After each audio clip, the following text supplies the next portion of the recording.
Master minds commerce చదవాలనుకునే 10th inter విద్యార్థుల తొలి ఎంపిక.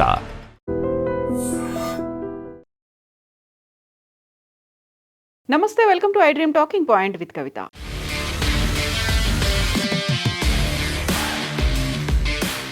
సుప్రీంకోర్టు ఈరోజు చారిత్రాత్మకమైనటువంటి తీర్పునిచ్చింది. అది స్వచ్ఛందంగా లైంగిక వృత్తి ఎంచుకున్నటువంటి సెక్స్ వర్కర్ల మీద మానవ అక్రమ రవాణా నిరోధంపై సుప్రీంకోర్టు మార్గదర్శకాలని విడుదల చేసింది. స్వచ్ఛంద లైంగిక వృత్తి, బలవంతపు అక్రమ రవాణా మధ్య స్పష్టమైన తేడాను గుర్తించాలని ఆదేశించింది. స్వచ్ఛందంగా వేశ్యగా మారడం నేరం కాదన్న సుప్రీంకోర్టు ఇష్టపూర్వకంగా సెక్స్ వర్క్ చేసే వయోజనులను వేధించవద్దని తెలిపింది.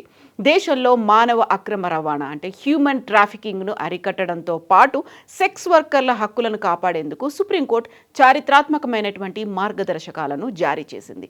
స్వచ్ఛందంగా లైంగిక వృత్తి అంటే సెక్స్ వర్కర్గా మారుతున్నటువంటి వారు ఎంచుకున్నటువంటి వయోజనులకు బలవంతంగా ఈ రొంపిలోకి లాగిన బాధితులకు మధ్య స్పష్టమైన తేడాను గుర్తించాలని అత్యున్నత న్యాయస్థానం ప్రభుత్వానికి, పోలీసులకు స్పష్టం చేసింది. రాజ్యాంగంలోని ఆర్టికల్ 21 ప్రకారం దేశంలో ప్రతి ఒక్కరికి గౌరవంగా జీవించే హక్కు ఉందని, కేవలం లైంగిక వృత్తిలో ఉందనే ఏకైక కారణంతో ఏ తల్లి నుంచైనా ఆమె బిడ్డను బలవంతంగా వేరు చేయలేరని సుప్రీంకోర్టు తేల్చి చెప్పింది. సుప్రీంకోర్టు తన మార్గదర్శకాల్లో పోలీసు యంత్రాంగం, అధికారులు సెక్స్ వర్కర్లను గౌరవంగా పరిగణించాలని, వారి గోప్యతను కాపాడాలని స్పష్టం చేసింది.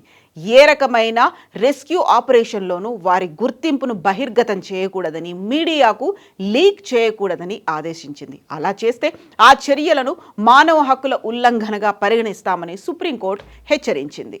ఇతర పౌరులకు ఉన్నట్టుగానే సెక్స్ వర్కర్లకు కూడా చట్టపరమైన రక్షణ కల్పించాలని ఆదేశించింది సుప్రీంకోర్టు. నివాస ధృవీకరణ పత్రాలు లేకపోయినా సెక్స్ వర్కర్లందరికీ ఆధార్ కార్డులు జారీ చేయాలని UIDAIను ఆదేశించింది.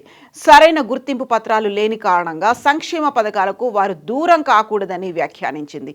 బలవంతపు మానవ అక్రమ రవాణా, హ్యూమన్ ట్రాఫికింగ్కు పాల్పడుతున్నటువంటి నేర ముఠాలను టార్గెట్ చేయాలని పోలీస్ శాఖకు సూచించింది. తన వ్యక్తిగత కారణాలతో సొంతంగా ఇష్టంతో సెక్స్ వర్క్ నిర్వహించే వయోజనులపై అనవసరంగా దాడులు చేయడం, వారిని వేధించడం లేకపోతే క్రిమినల్ కేసులు పెట్టడం చట్ట విరుద్ధమని సుప్రీంకోర్టు పోలీసులను ఆదేశించింది.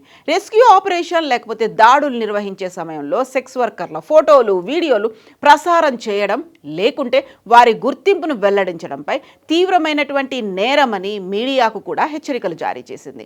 స్వచ్ఛందంగా ఈ వృత్తిలో ఉన్న వారిని వదిలిపెట్టి మహిళలు, మైనర్లను బలవంతంగా అక్రమ రవాణా చేసే మాఫియాపై మాత్రమే కఠిన చర్యలు తీసుకోవాలని, వారిపై ఉక్కుపాదం మోపాలని స్పష్టం చేసింది.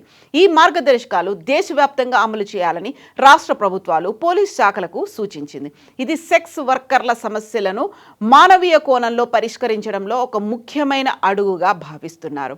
సెక్స్ వర్క్కి సంబంధించి సుప్రీంకోర్టు వెలువరించినటువంటి ఈ మార్గదర్శకాల మీద మీరేమనుకుంటున్నారో కామెంట్స్ రూపంలో తెలియజేయండి.